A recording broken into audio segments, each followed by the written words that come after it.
Northwest of the forest of Varanost and the distant high kingdom of Vale lies the great Ogorial Plains. A rugged land dominated by the Urukeen, great bestial birds whose sharp talons could easily tear a man in half. It was here, in this hostile domain, that the story of the Nephiric horde would begin. With the guidance of the Allfather, the nomad warriors tamed the haughty and noble Ogorial Lyak. With their newfound steeds, and armed with bow and arrow, they would be able to slay the Urukeen, and in so doing, elevating themselves from prey to predator. But the Urukeen were not the only threat. From the north, they were plagued by horrific monstrosities, the Gurukar, a people cursed with terrible deformities, no longer quite human, but rather having become something darker and sinister. The young and healthy would be stolen away in the night, only to return misshapen and transformed, and full of bloodlust. For safety, the scattered Ogorial tribes were forced to unite into larger communities, and with the aid of the Great Spirits were able to fend off the Gurukar. Though now the masters of their land, the steppe was far from safe. The tribes would remain migratory in order to better ensure their safety and more easily hunt for food. Their undisputed dominion of the Ogorial would not last. From the west, a powerful empire began to expand into the Great Plains. While fierce and fearless warriors, due to their nomadic tribal nature, the people of the Ogorial were no match for an organized military invasion. Skirmish after skirmish, their losses grew, and their hard-fought lands fell to their assailants. As the Empire erected fortifications and employed large military patrols, the disorganized Ogorial tribes were forced to make a bitter choice: either stay and try to fight, or to leave their ancestral homeland. A few of the tribes decided to migrate southeast, choosing to live as raiders and brigands in the high kingdom of Vale.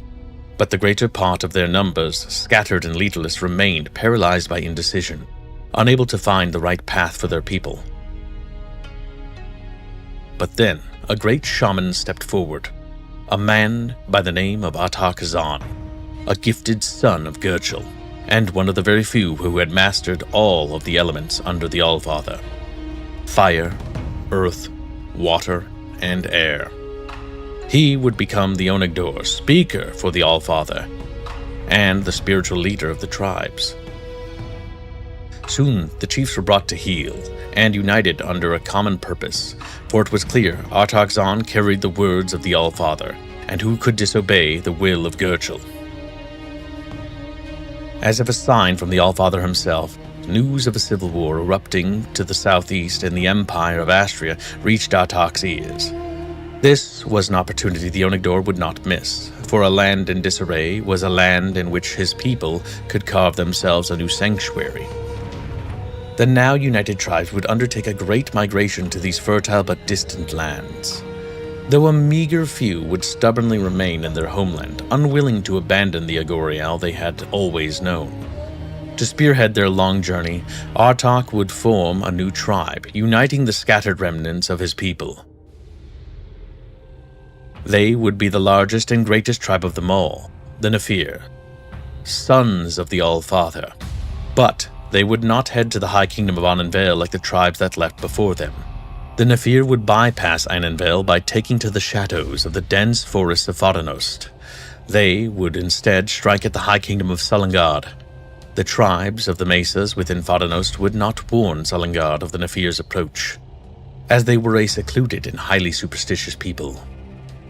The darkest depths of the woodlands of Varanost were rumored to be haunted by nightmarish creatures, but the Onagdor, his people in tow, bravely pressed on, with claws that could rend scores of men in a single strike, and a beak that could pierce steel plate. These beasts would prove to be far deadlier than the Urukeen their people had once conquered. Upon witnessing one of these spearbeaks, as their people had come to call them, single-handedly massacre an entire column of men, Artak decided to step forward. Alone, and without even the aid of the spirits, the Onagdor faced fear itself manifest before him. Much like Gerchel had tempered the great spirits, Artak meant to subdue this brute creature. Locked in a long and fierce contest of strength and resolve, his people gathered in witness to this deed. Artak finally stood before the broken creature as it bowed not only to his will, but to the unyielding spirit of man. The Onagdor bestowed upon it the name Mehen-Tahin, and henceforth would ride it into battle. The champions of the Nephir would seek to prove themselves by following Artak's example, although few would succeed as the Onagdor had. Greeted by the welcoming embrace of the sun, the sons of the All-Father emerged from the shadows of Vardanost in triumph. But their passage had not gone unnoticed. As they crossed into the High Kingdom of Salangad, they were waylaid by a combined army of Astrian and Salangad troops who had been waiting for their arrival.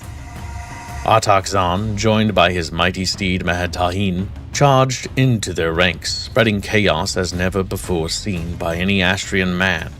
His warriors, vitalized by the display, charged headfirst into the Astrian army with such ferocity that the enemy forces swiftly crumbled as many chose to surrender. Amongst the surviving prisoners, it was revealed that they were being led by Astrian high nobility, none other than Princess Ciri herself. As the Astrian Empire was spiraling deeper into turmoil, its royal children all struggling for the throne, the enlightened Onagdor would make the princess a proposal. The Nephiric horde could not only protect her and her men, but they were an outside force and could shift the tides of war in her favor, if only she would join them in an alliance forged through marriage.